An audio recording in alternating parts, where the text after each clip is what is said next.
Dobre, asi nejaký ten čas dozadu som robil už aj shorting na toto.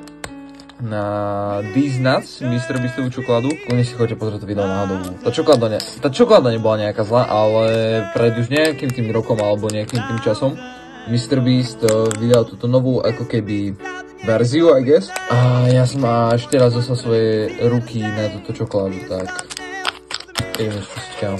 Pretože prečo nie? Samovar. Cítim peniaze, cítim sponzor do OK. Zase to má brutálne fajnú štruktúru, kámo. Táto je o mnoho tmavšia ako tá čokoláda predtým. Vyberám ju normálne celú, počkaj. Dobre, náhodou. O mnoho viac sa mi páči tá štruktúra. Ty kokos. Insane. Dobre, rovno si zoberiem kúsok.